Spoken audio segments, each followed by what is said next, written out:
Hello subscribers, this is आके knowledge exam में आप सभी का फिर से स्वागत है। आज हम किंगडम मोनेरा के कुछ इंपॉर्टेंट एमसीक्यूज़ को सॉल्व करेंगे। बिना टाइम वेस्ट किए चलिए शुरू करते हैं। हमारा पहला क्वेश्चन है, infoldings of plasma membrane in bacteria are called as. तो इसका सही आंसर क्या होगा? हमारे ऑप्शंस हैं एपिसोम्स, मीजोसोम्स, पिलाई एंड प्लाज्मिड। तो इसका सही आंसर होगा हमारा option number B, that is mesosomes. अब चलिए कुछ मीजोसोम्स से इंपॉर्टेंट कुछ क्वेश्चंस हमेशा बनते हैं, तो इस टर्म को ध्यान से समझते हैं। तो मीजोसोम सबसे पहली बात क्या है, इनको डिस्कवर किया था एफ जेम्स ने। ये क्या होते हैं? तो ये सेल मेम्ब्रेन जो बैक्टीरिया में पाए जाते हैं उसी का एक एक्सटेंडेड रूप होता है, ठीक, जो कि साइटोप्लाज्म में एक्सटेंड करते हुए जाता है अलग अलग डायरेक्शन से। इसी को हम क्या कहते हैं? मीजोसोम्स या फिर कॉन्ड्रॉइड। तो दूसरा नाम ये भी याद रखना है हमें कि इसे दूसरा नाम क्या कहते हैं? कॉन्ड्रॉइड। नेक्स्ट है, फंक्शनली ये किस तरीके का होता है? तो माइटोकॉन्ड्रिया जैसा होता है फंक्शनली, और साथ ही साथ इसमें क्या पाए जाते हैं? Oxidative enzymes. तो ये इंपॉर्टेंट कुछ इसके टर्मिनोलॉजीज हैं जो इसमें हमें ध्यान रखने हैं। एक और बात है जो एनसीईआरटी में भी मेंशन है कि मीसोसोम का फंक्शन क्या है, हमारे बैक्टीरिया के अंदर इसका मेन फंक्शन क्या है। तो ये हमारे बैक्टीरिया में सेल के रेस्पायरेशन में मदद करता है, साथ ही साथ सेल वॉल के सिक्रीशन में, और डीएनए रेप्लिकेशन में भी हेल्प करता है, और सेल डिवीजन में भी। ये सारी चीज़ें याद रखनी है हमें। क्वेश्चंस इनसे भी बनते हैं, आगे हम लोग कुछ क्वेश्चंस इससे रिलेटेड भी देखने वाले हैं। चलिए आगे बढ़ते हैं। नेक्स्ट है, which of the following performs respiration with the help of plasma membrane. तो सेम वही अभी जो हमने डिस्कस किया था, तो इसका आंसर क्या होगा? बैक्टीरिया होगा, है ना, क्योंकि प्लाज्मा मेम्ब्रेन के थ्रू रेस्पायरेशन मीजोसोम्स करता है, और मीजोसोम्स कहाँ पे प्रेजेंट होते हैं? हमारे बैक्टीरिया में, ठीक है। नेक्स्ट है, the organisms participating most actively in nitrogen cycle in nature are. तो नेचर में सबसे एक्टिवली पार्टिसिपेट करने वाले ऑर्गेनिजम्स कौन से साइकिल में? हमारे नाइट्रोजन साइकिल में। तो ये ऑर्गेनिजम्स कौन है? तो इसका सही आंसर होगा option number D, that is bacteria. आइए थोड़ा और डिटेल में देखते हैं नाइट्रोजन फिक्सेशन से रिलेटेड कुछ बातें। तो सबसे पहले हम लोग बात करेंगे कि अमोनिया को नाइट्राइट में कौन बदलता है। तो इसमें ये भी फॉर्मूलेस भी ध्यान रखने। कभी कभी एग्जाम में क्या होता है, सिर्फ ये NH3 एरो बनाकर NO2 लिख दिया जाता है, और ये कहा जाता है कि भाई कौन सा बैक्टीरिया इस केमिकल रिएक्शन में इन्वॉल्व है, ठीक है। तो हमें ध्यान रखना है अमोनिया को कन्वर्ट कौन करता है? नाइट्रोसोमोनास। किस चीज़ में बदल देता है? नाइट्राइट में। अब इसी नाइट्राइट को दूसरा बैक्टीरिया आके बदलेगा किस में? नाइट्रेट में। उस बैक्टीरिया का नाम है नाइट्रोबैक्टर। तो ये दोनों बातें हमें ध्यान रखनी है, और ये रिएक्शन को भी एकदम इसी तरीके से याद रखना है हमें। अब नेक्स्ट बात करते हैं जो बहुत ही एग्जाम्स में आते रहता है हमेशा, कभी ना कभी ये क्वेश्चन टपकता ज़रूर है, that is symbiotic nitrogen fixing bacteria और एसिम्बायोटिक नाइट्रोजन फिक्सिंग बैक्टीरिया। तो सिम्बायोटिक हर बायोलॉजी के स्टूडेंट को पता होता है कि सिम्बायोसिस क्या होता है, दो लोग मिलकर जब साथ काम करते हैं तो उसी को हम लोग क्या करते हैं? सिम्बायोसिस कहते हैं, ठीक है। तो यहाँ पे सिम्बायोटिक नाइट्रोजन फिक्सिंग बैक्टीरिया कौन कौन से हैं उसके एग्जाम्पल्स देख लेते हैं। पहला है राइजोबियम। अब ये राइजोबियम किसके साथ सिम्बायोसिस शो करेगा? तो इन रूट नोड्यूल्स ऑफ लेग्यूम्स, ठीक है। तो हमारे लेगुमिनस प्लांट्स के साथ ये सिम्बायोसिस शो करेगा, और क्या करेगा? नाइट्रोजन को फिक्स करेगा। जैसे इसका एग्जाम्पल है हमारा गार्डन पी। अब गार्डन पी क्या है? लेग्यूम का एक एग्जाम्पल है। इसी तरीके से दूसरा बैक्टीरिया है हमारा एजोस्पाइरिलम, ठीक है। ये कहाँ पर पाया जाएगा? किसके साथ मिलकर काम करेगा? तो on root surface of cereals, जैसे कि हमारा व्हीट एंड राइस। तो व्हीट एंड राइस इनके साथ मिलके कौन करेगा? एजोस्पाइरिलम नाइट्रोजन को फिक्स, ठीक है। नेक्स्ट है हमारा फ्रैंकिया। फ्रैंकिया क्या करता है? In root nodules of non leguminous plant, ठीक है, जैसे कि कासूरीना। तो इम्पॉर्टेंट है सारी बातें। जैसे राइजोबियम है तो इसका एग्जाम्पल हमें डायरेक्टली रिलेट करना है गार्डन पी से। ऐसे ही एजोस्पाइरिलम को हमको रिलेट करना है, जैसे ही अगर ये आए दिमाग में तो व्हीट एंड राइस। ऐसे ही फ्रैंकिया क्या है? तो कासूरीना के साथ मिलकर नाइट्रोजन को फिक्स करेगा, ठीक है। अब सिम्बायोटिक होते हैं तो कुछ एसिम्बायोटिक भी होंगे, यानी फ्री लिविंग होंगे, जो फ्री लिविंग रहते हुए नाइट्रोजन को फिक्स करते हैं, ठीक। तो इसके कुछ एग्जांपल्स हैं जिसे हमें डायरेक्टली याद रखना है, जैसे अजोटोबैक्टर और बेजरनिकिया। ये दोनों क्या हैं? हमारे फ्री लिविंग नाइट्रोजन फिक्सर्स हैं, ठीक है। किसी के साथ ये मिलकर नहीं करते हैं, ये अकेले फिक्सिंग कर डालते हैं। किसका? नाइट्रोजन का। साथ ही साथ एक लास्ट में एक लाइन लिखी गई है क्या कि बोथ आर एरोबिक। इसका मतलब क्या है कि एजोटोबैक्टर और बेजरनिकिया दोनों के दोनों कैसे हैं? एसिम्बायोटिक बैक्टीरिया तो हैं ही, साथ ये कैसा रेस्पिरेशन शो करते हैं? एरोबिक रेस्पिरेशन, ठीक है। और तीसरा एक एग्जांपल लिखा है वाइल रोडोस्पाइरलम इज़ एनएरोबिक, यानी रोडोस्पाइरलम भी क्या करता है? एसिम्बायोटिकली नाइट्रोजन को फिक्स करता है, साथ ही साथ किस तरीके का रेस्पिरेशन शो करता है, तो एनएरोबिक रेस्पिरेशन को शो करता है। तो कभी कभी एग्जाम में डायरेक्ट ये भी क्वेश्चन आता है कि कौन सा एक एनएरोबिक नाइट्रोजन फिक्सिंग बैक्टीरिया है, तो हमारा आंसर क्या हो जाएगा, राइट, रोडोस्पाइरिलम। ठीक है, तो ये पूरा जो भी डिटेल मैंने अभी आपको शो किया है ये आप लोग नोट करना चाहें तो नोट कर लीजिए, इससे क्वेश्चंस बहुत सारे बनते हैं, बहुत सारे एग्जाम्स में ये क्वेश्चन आते रहते हैं। चलिए नेक्स्ट देखते हैं। नेक्स्ट है हमारा which structure of prokaryotes is analogous to lysosome, यानी लाइसोसोम के एनालॉगस कौन सा एक स्ट्रक्चर है जो हमारे प्रोकैरियोट्स में पाया जाता है। इसका सही आंसर होगा option number D, that is periplasmic space. चलिए नेक्स्ट क्वेश्चन को देखते हैं। Heterocysts is structure which is associated with, तो ये सबको पता है, ठीक है, ये किससे रिलेटेड है, हमारा नाइट्रोजन फिक्सेशन से। हेट्रोसिस्ट आमतौर पर किस में पाया जाता है, तो साइनोबैक्टीरिया में।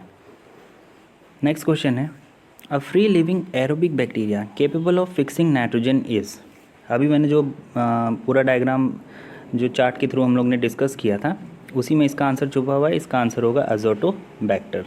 ठीक है, नेक्स्ट है Trichodesmium erythraeum which imparts red colour to the sea water of Red Sea is a, तो ट्राइकोडेस्मियम बेसिकली एरिथ्रियम ये क्या है, एक रेड कॉरल है, डायटम है, रेड एल्गी है या साइनोबैक्टीरियम है। तो रेड से रेड एल्गी का तुक्का नहीं मारना है, क्या इसका सही आंसर होगा साइनोबैक्टीरियम, यानी ट्राइकोडेस्मियम एरिथ्रियम क्या है हमारा एक साइनोबैक्टीरियम है। नेक्स्ट है आर्कीबैक्टीरियल सेल लैक्स, यानी आर्कीबैक्टीरियल के सेल में क्या चीज़ नहीं पाया जाता है। ठीक है, तो सब इसका सही आंसर होगा पेप्टाइडोग्लाइकिन। ठीक है, तो पेप्टाइडोग्लाइकिन क्या है, बेसिकली ये बैक्टीरियल कंपोनेंट है, लेकिन आर्कीबैक्टीरिया में ये नहीं पाया जाता है। ठीक है, पेप्टाइडोग्लाइकिन जो है इसी से हमारा जो बैक्टीरिया का सेल वॉल क्या होता है, बना हुआ होता है। चलिए अब नेक्स्ट क्वेश्चन को देखते हैं। Link between prokaryotes and multi cellular eukaryotes is, ये भी एक इंपॉर्टेंट क्वेश्चन है, आमतौर पर बहुत लोगों को भी पता रहता है। इसका सही आंसर होगा हमारा साइनोबैक्टीरिया। ये क्या है, एक हिसाब से कनेक्शन शो करता है किसके बीच में, प्रोकैरियोट्स और मल्टी सेलुलर यूकैरियोट्स के बीच में, इसी को हम लोग कनेक्टिंग लिंक कहते हैं। ठीक है, नेक्स्ट है most common method of reproduction in prokaryotes, इसका भी आंसर बहुत ही सिंपल है, ऑप्शन नंबर डी। सबसे common mode of reproduction prokaryotes में क्या होता है, बाइनरी फिशन, एक ऑर्गेनिज्म टूट के दो में बढ़ जाता है। नेक्स्ट है which of the following is the only group of organism capable of using inorganic compounds as a source of energy. ठीक, तो इसका आंसर होगा कीमो ऑटोट्रॉप्स। इसको और डिटेल में देखते हैं। तो हमारे सामने दो क्लासेस लिखी गई हैं, that is photosynthetic autotrophic bacteria and chemosynthetic autotrophic bacteria. हम सभी को पता है कुछ बैक्टीरियाज क्या करते हैं, ऑटोट्रॉपिक नेचर शो करते हैं। ठीक है, अब वो जिन सोर्सेज का यूटिलाइजेशन करके अपने एनर्जी डिमांड्स को मीट करते हैं, उन्हीं सोर्सेज के बेसिस पर हम क्या करते हैं, इन दोनों क्लास में बैक्टीरियाज को डिवाइड कर देते हैं। ठीक, तो पहले में देखते हैं हम, पहले केस में that is photosynthetic autotrophic bacteria में ये क्या करते हैं, use of light energy and non oxygenic इनका नेचर होता है। ठीक है, यानी फोटोसिंथेटिक वाले क्या करते हैं, लाइट एनर्जी का इस्तेमाल करते हैं और साथ ही साथ ऑक्सीजन का यूज़ नहीं करते। अब ऑक्सीजन का यूज़ नहीं करते तो भाई किस चीज़ का यूज़ करते हैं, तो हाइड्रोजन आयंस का यूज़ करके अपने एनर्जी डिमांड्स को मीट करते हैं। अब इनके कुछ एग्जांपल्स हैं, that is purple sulphur bacteria जिसमें आता है हमारा Chromatium, and green sulphur bacteria that is Chlorobium and Thiothrix. तो हमें सिंपल इसकी एग्जांपल्स को डायरेक्टली याद रखना है, इन तीनों को, क्रोमैटियम, क्लोरोबियम एंड थायोथ्रिक्स। ऐसे क्वेश्चन बन जाएगा विच of the following is not या फिर is a photosynthetic autotrophic bacteria. तो एग्जाम्पल हमें याद होंगे तभी हम लोग सही आंसर को टिक कर पाएंगे। ठीक है, अब देखते हैं नेक्स्ट कीमोसिंथेटिक ऑटोट्रॉपिक बैक्टीरिया। नाम में ही देखिए बातें छुपी हुई हैं, कीमो मतलब केमिकल होगा, फोटो लाइट से संबंधित होगा। तो जब लाइट से संबंधित कोई भी बातें हो रही होंगी तो हम उसमें फोटोसिंथेटिक ऑटोट्रॉपिक बैक्टीरिया को ध्यान में रखेंगे, और केमिकल्स से अगर कोई बैक्टीरिया अपना खाना बना रहा है, अपने एनर्जी डिमांड्स को मीट कर रहा है, तो उसे हम कीमोसिंथेटिक ऑटोट्रॉपिक बैक्टीरिया कहेंगे। ठीक है, वही बातें लिखी गई हैं, use of chemical energy instead of light, तो लाइट का इस्तेमाल नहीं करेंगे ये लोग, केमिकल एनर्जी का इस्तेमाल करेंगे। और क्या करते हैं, केमिकल कंपाउंड्स जो होते हैं उनको ये ऑक्सीडाइज करते हैं और उनसे जो एनर्जी निकलती है उसी से अपना ये लोग फूड को सिंथेसाइज करते हैं। अब भाई कीमोसिंथेटिक में कौन से एग्जांपल्स आएंगे, तो अभी जस्ट हम लोग ने कुछ देर पहले डिस्कस किया था ना, नाइट्रोसोमोनास ये सब और नाइट्रोबैक्टर की अमोनिया से नाइट्राइट बना दिया था हमने और नाइट्राइट से नाइट्रेट बना दिया था, है ना। तो वो जो नाइट्रीफाइंग बैक्टीरियाज हैं वो इसी के अंदर आएंगे। ठीक है, चलिए नेक्स्ट क्वेश्चन को देखते हैं। नेक्स्ट है हमारा harmful activity of blue green algae is. तो ब्लू ग्रीन एल्गी का एक हार्मफुल एक्टिविटी क्या है? तो इसका सही आंसर होगा option number D, that is water Bloom. यानी ब्लू ग्रीन एल्गी क्या करते हैं, कुछ blue green algae water Bloom cause करते हैं। नेक्स्ट है हमारा विच बैक्टीरिया आर यूटिलाइज्ड इन गोबर गैस प्लांट। बहुत ही सिंपल सा क्वेश्चन है और सिंपल सा आंसर, दैट इज़ मिथेनोजेंस। चलिए नेक्स्ट क्वेश्चन देखते हैं। The function of mesosome in prokaryotes, ये भी हम डिस्कस कर चुके हैं, तो इसका सही आंसर होगा option number C, that is both A and B. Aerobic यानी रेस्पिरेशन में इन्वॉल्व है, साथ ही साथ सेलुलर फॉर्मेशन में। ठीक है, नेक्स्ट है during the rainy season ground surface become slippery due to. तो किन की वजह से होता है? तो ये होता है हमारा ब्लू ग्रीन एल्गी। बीजी एक शॉर्ट फॉर्म है हमारा किसका, ब्लू ग्रीन एल्गी का। नेक्स्ट है हमारा cell membrane of bacteria is made up of. तो देखिए पहले मैंने डिस्कस किया था सेल वॉल, तो दोनों बातें याद रखनी है कि बैक्टीरिया का सेल वॉल किससे बना होता है, पेप्टाइडोग्लाइकेन से, लेकिन उसका सेल मेम्ब्रेन किससे बना होता है, तो लिपिड प्लस प्रोटीन। ये बातें हमें ध्यान रखनी है। साथ ही साथ ये भी याद रखना है कि आर्की बैक्टीरिया में पेप्टाइडोग्लाइकेन नहीं है, यानी नाम तो उसमें बैक्टीरिया जैसा सब जुड़ा हुआ है, लेकिन उसमें पेप्टाइडोग्लाइकेन से नहीं बना होता है उस। ठीक है, चलिए नेक्स्ट क्वेश्चन है photosynthesis in blue green algae is. अब ब्लू ग्रीन एल्गी में फोटोसिंथेसिस कैसा होता है, oxygenic and non oxygenic, oxygenic oxygenic या नन ऑफ द अबव। यानी इसका सही आंसर होगा option number C, that is oxygenic. यानी बेसिकली क्या है, ब्लू ग्रीन एल्गी में भी क्या होता है, क्लोरोफिल ए पिगमेंट पाया जाता है, यानी ये फोटोसिंथेसिस शो करेगा। अब फोटोसिंथेसिस हायर प्लांट्स की तरह शो कर रहा है, ये भी है कि नहीं, तो कॉमन सेंस ही बात है, किसका यूटिलाइजेशन कर रहा होगा, ऑक्सीजन का यूटिलाइजेशन हो रहा होगा। ठीक है, चलिए नेक्स्ट देखते हैं organisms which obtain energy by the oxidation of reduced inorganic compounds are called.